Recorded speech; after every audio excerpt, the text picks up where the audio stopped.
where we are. That music is nearby. What is that?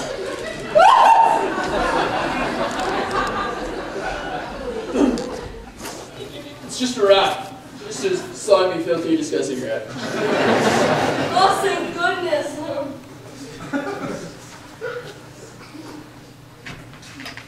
I ain't got no body.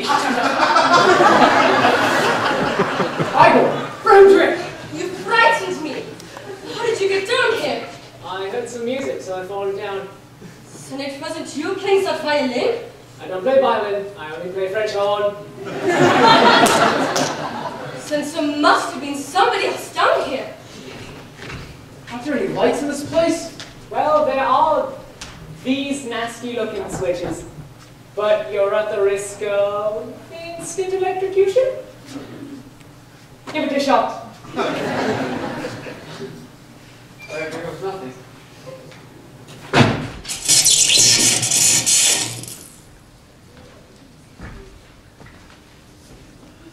So this is it. My grandfather's laboratory. The historical setting for all of his legendary experiments. What a mess. I don't know, maybe you can go to paints and throw pillows and it'll look right nice. Oh, what do we have here? So this explains the music. It's still full. And look at this, a cigar still smoldering in the ashtray. Someone or something was just here. Beluga! Yes! Yes! I am that something! So then it was you playing that violin. Yes! Music that reaches the soul of men. Words are useless. Your grandfather used to play that exact same tune to soothe the creatures he created. Wait, so then you played it to lure us down here? Yes! And that's your cigar still smoldering in the ashtray. Yes! So wait a second. You weren't just Victor's housekeeper. Yes! You and Victor were... Yes! Yes! Say it! Say it! He was my boyfriend! He was your boyfriend? Yes! Love comes when you least suspect it. Love dances in on a whim. I thought maybe I could direct it, but I never expected a guy like you.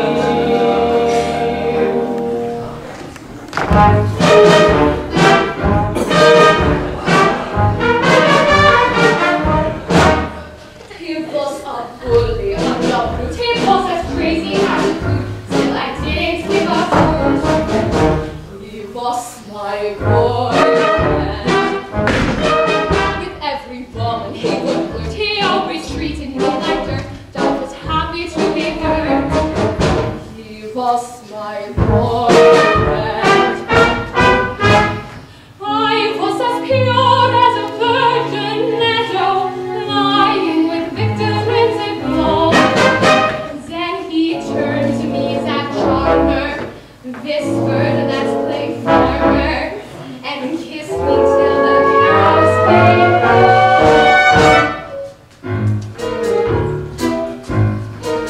He was a monster and a beast. His midnight roamings never ceased. Didn't phase me in the least. He was my boyfriend. I'll never forget the first time I met Victor. It was on the village green at the annual Montpellier Festival, where every beer cost a buck. I was an innocent young lad. He was a filthy old girl.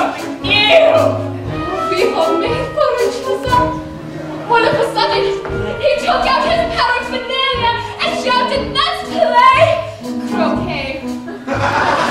Off to the field with Benza, he carried his hoops and mallets. What a festival!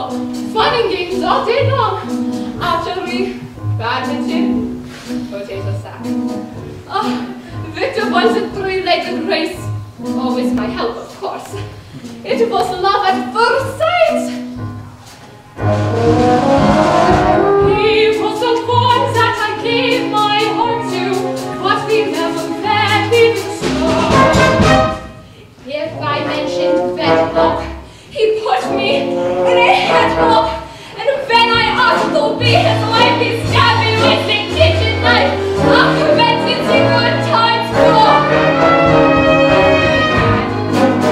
I was cursed and neglected, but I didn't care a bit.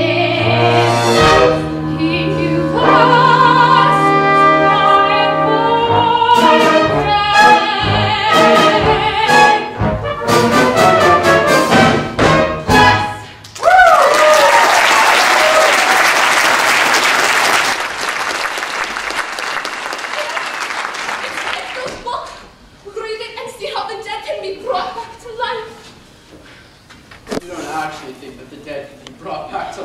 my sick? I know. I saw him with my own eyes, and it's not there in Victor's book. Here, sit, read.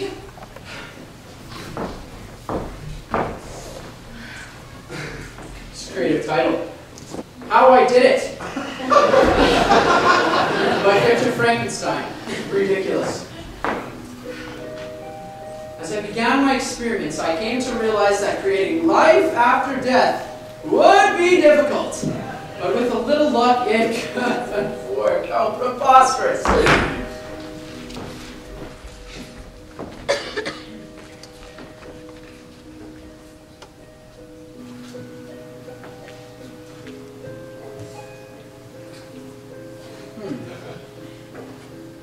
Wait a minute. The electrical stimuli of the brain. Yes, of course, I see!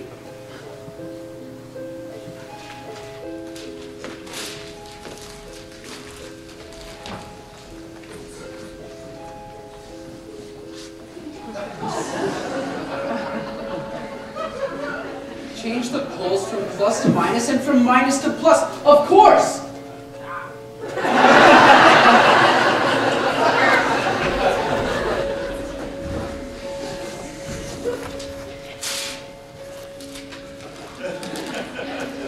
After years of ceaseless labor, I alone succeeded in discovering the secret of bestowing life. Nay, even more, I myself became capable of bestowing animation upon lifeless matter. It could work! It could, and it must. You are the only man alive who can do it. Yes, Master. You are. Survive, darling. I mean, doctor.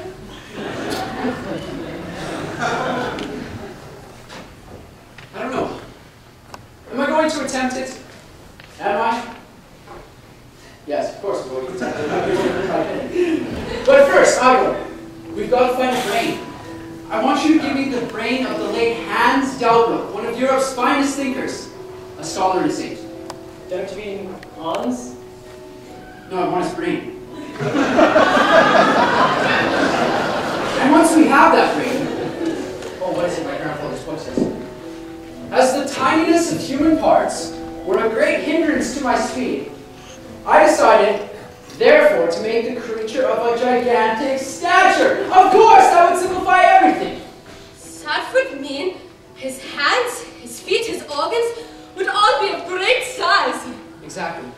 He would have an enormous monster. That goes without saying.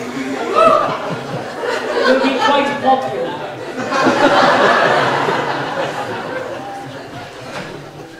So, we're going to have to find a body, newly dead, about 7 feet tall, with all of its vital organs still intact. Where are we going to find such a corpse? You leave that to me, Master.